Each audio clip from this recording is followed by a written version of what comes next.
All right, so we're now here on the 6th hole.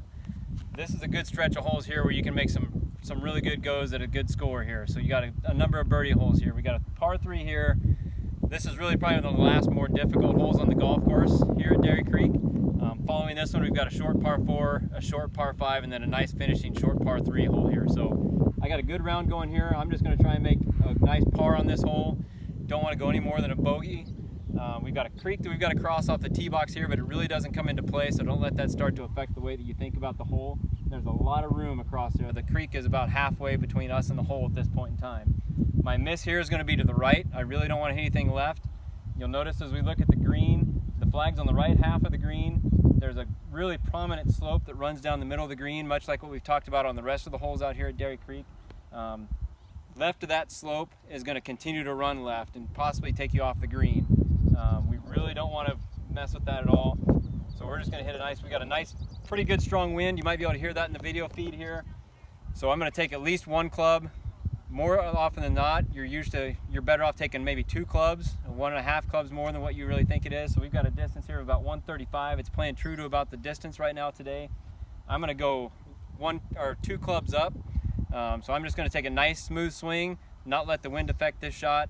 Just try and put something out there on the green, 2-putt, and walk away from here from a par, knowing that we've got some really good opportunities for birdie, if not better than that, coming up here in the near future. So we're going to get lined up pretty much straight at the flag. It's dead straight in the wind. You can see the way the flag's blowing straight towards us. So just put something out there, a little bit of a 3/4 swing, knock this one down a bit, keep it out of the wind, go up there and make a par. So let's see what we turn out here.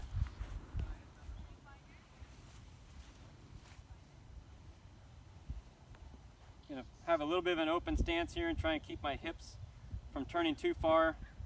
Finish my swing about halfway as far as parallel. Nice little knockdown, keep it out of the wind. Here we go. Gotta go. So we're just in the collar. Didn't quite catch that one real clean. It was really low on the club face, but you can tell the ball stayed out of the wind, so that was a help for me. We kept it below and it's a little bit left of the flag. Shouldn't be too much of a bad up and down from there. Let's get in the cart and go make a par. All right, so here we're gonna walk up to the green. You can really see from this perspective that mound or that hill that we talked about right in the middle of the putting green. There's a ton of space over here. We missed it a little bit short and left here today, but typically where I'll try and miss if I'm not gonna try and get really close to a flag is miss on this side where you've got a lot of green to work with. A lot of space to be able to hit something that you don't have to worry about hitting a big flop shot where you might run into some issues with skills. So everything here it's really kind of a really big green. It's relatively flat for the most part, but like I say, once you get over that ridge, everything's going to run a little bit to the left. From here, everything's going to roll off to this right hand side or away from us to the left or to the front portion of the green, which is where my ball's sitting at over here on the collar. This space over here, you could really have 2 different options, really 3 really. So you could go with a really high lofted wedge, hit something more of a higher shot, not let it run out quite as much. You could go with a lower lofted wedge or even like an 8-iron, a 9-iron, punch something up there because you really have a chance to really kind of run this out much like a putt. I'm actually going to take my flat stick because typically the way all the pros always talk about is your worst stroke with your putter is better than most of your shots with your wedges. We got beautiful vistas from up here in this greens complex. It's really like a cool spot. You've got the hills over here in the background. You got part of the Seven Sisters in our view corridor here. It's really a beautiful spot, much like many of the other holes here we have at Dairy Creek. So as you see, we're on a pretty severe downslope once you leave the green surface. We're a good 9 to 10 inches below the green itself. So we got a big slope to run up to, so we can take a good nice swing at it. The putt looks like it's going to be fairly flat. It's going to move, I think, a little bit from our left to our right. So I'm going to aim, I don't know, I'm probably going to aim left edge on this putt, and if I miss it, it's going to be to the right. We'll putt back up the slope. The biggest thing here is just pace.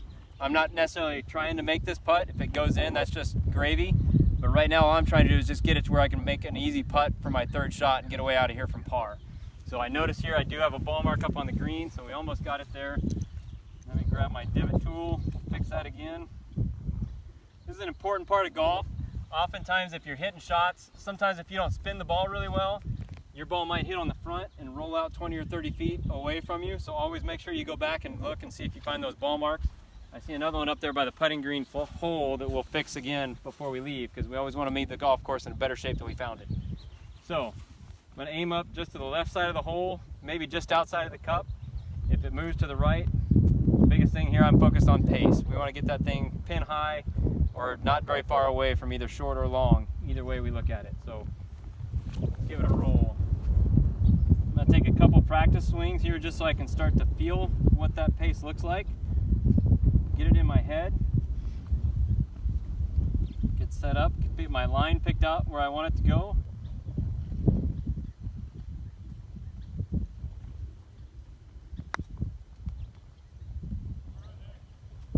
So I didn't read that very well. That ball, as you saw, actually went to the left.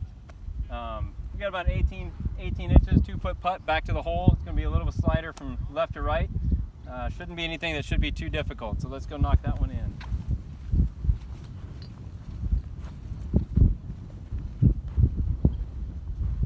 So now that I'm on the putting green surface, I've got the ability to actually touch my ball. Make sure we got all the dirt and everything off of it that we need to.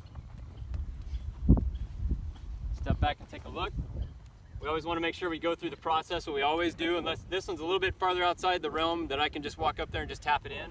So I want to step back and look at it. Don't take too much time. I'm going to walk up. Feel the slope with my feet a little bit. It definitely is going to go left to right. So I'm going to play to the left-hand side of the hole here. If I miss, it should go back to the right.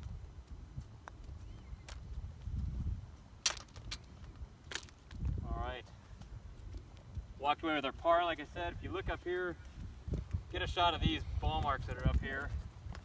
You can tell that there's a lot of collateral damage up here. We got a number of ball marks here that just not getting individuals to get out.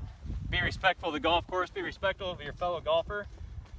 Fix those ball marks, make sure everything's nice and smooth for the next person coming through. Just enhances everybody's experience. Much more fun time out here at Dairy Creek. All right, let's go to the next one. 3 more holes to go.